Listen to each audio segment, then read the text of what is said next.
to use the AI-powered AI ops of Kubernetes with the Kubernetes GPT and some agent technology. My name is Kay, is a software engineer from DaoCloud, and I am also a contributor of Kubernetes GPT and Kubernetes AI. Now, why we need AI ops for Kubernetes? There is a survey from CNCF. The most block issue of Kubernetes supply in organizations is it's too complex. Both the kubectl and the manifest are very complex. If you want to write one, you may read a lot of docs. And troubleshooting Kubernetes is very difficult.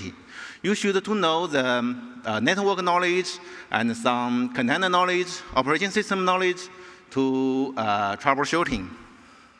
So that's why we need the Kubernetes GPT. It's a great AI SRE assistant.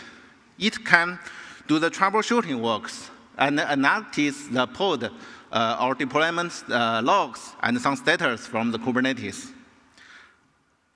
Let's see a demo. In this demo, we will create a pod.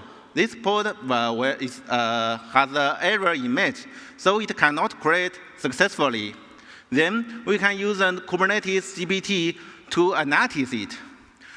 It can send some information to the GPT and find the reason why it failed and give us some solutions.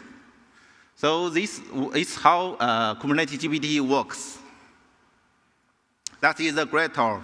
We can use it to enable our troubleshooting works.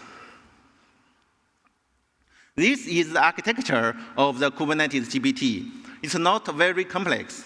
The Kubernetes GPT can get the information through the Kubernetes API and get the pod deployment, the status, and get the logs, and then package it, send it to the LLM engine, such as OpenAI or something else. Then the GPT can return the result to the Kubernetes GPT. It will analyze it and return to our user.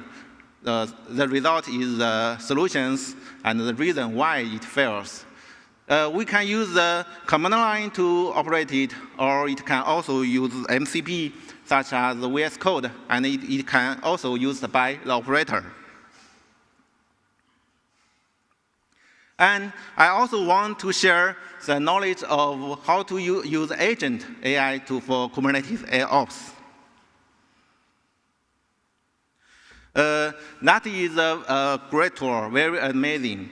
The Kubernetes AI, it's very young. It's 2 months old since April. It can use the natural language interface. We can talk to it, and it can change our human language to the machine, and then operate it. So let's see some demo. We can start it. Hey, what can we have for you? We can use English or Chinese to talk with it.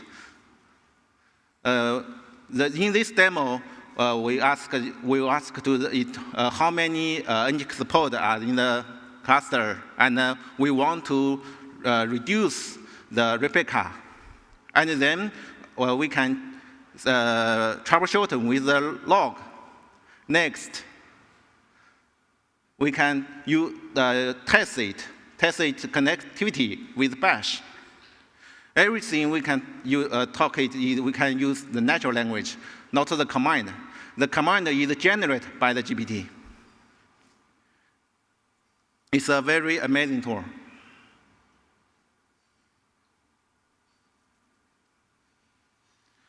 So, how it be implemented? It's use an agent architecture. In this tool, there are 2 important parts. One part is its agent.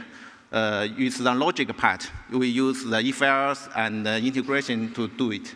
And the bottom is the model with function calling. The function calling can cause tools such as kubectl, bash, or anything else, such as MCP. The smarter of the mode, the better of the performance. When we talk to the kubectl AI, it can change our English to the command, to the tools. Then it invokes the tools to the Kubernetes, get the result.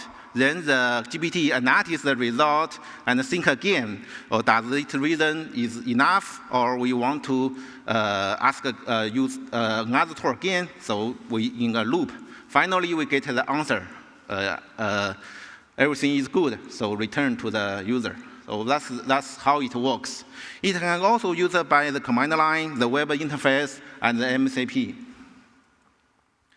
So I think the Kubernetes is not only to drive the AIs, the AIs can also help the Kubernetes ops.